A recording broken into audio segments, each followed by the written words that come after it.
দর্শক, আসসালামু আলাইকুম। পারস্য উপসাগরের যুদ্ধের প্রভাব এখন সরাসরি পড়ছে বৈশ্বিক অর্থনীতিতে, আর সবচেয়ে বড় ধাক্কার মুখে রয়েছে যুক্তরাজ্য।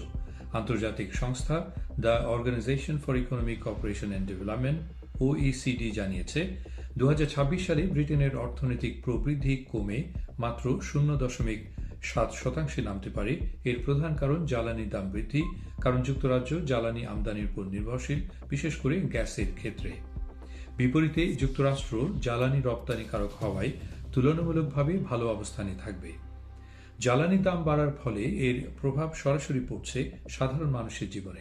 খাদ্যসহ নিত্য প্রয়োজনীয় পণ্যের দাম বাড়ছে, ব্যবসার খরচ বৃদ্ধি পাচ্ছে এবং মুদ্রাস্ফীতি বাড়ার আশঙ্কা তৈরি হয়েছে।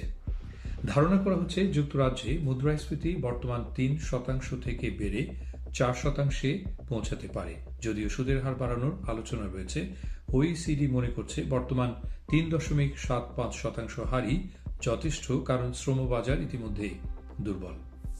এছাড়া যুদ্ধ দীর্ঘস্থায়ী হলে মধ্যপ্রাচ্য থেকে জ্বালানি সরবরাহ ব্যাহত হতে পারে, যা বিশ্বজুড়ে আরও মূল্যবৃদ্ধি ও সরবরাহ সংকট তৈরি করবে। একই সঙ্গে বৈশ্বিক বাণিজ্যে অনিশ্চয়তা এবং বিনিয়োগ কমে যাওয়ার ঝুঁকিও বাড়ছে। যুক্তরাজ্যের অর্থমন্ত্রী রেচেল রিভস বলেছেন, এই যুদ্ধ তাঁদের সৃষ্টি নয়, তবে এর প্রভাব এড়ানো সম্ভব নয়।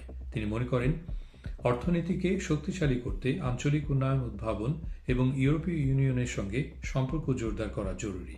সব মিলিয়ে এই পরিস্থিতি স্পষ্ট করে দিচ্ছে বৈশ্বিক সংঘাত এখন শুধু রাজনীতি বিষয় নয়, বরং সরাসরি অর্থনীতি ও সাধারণ মানুষের জীবনে প্রভাব ফেলে। ব্রিটেন এখন সেই বাস্তবতারই একটি বড় উদাহরণ। ধন্যবাদ।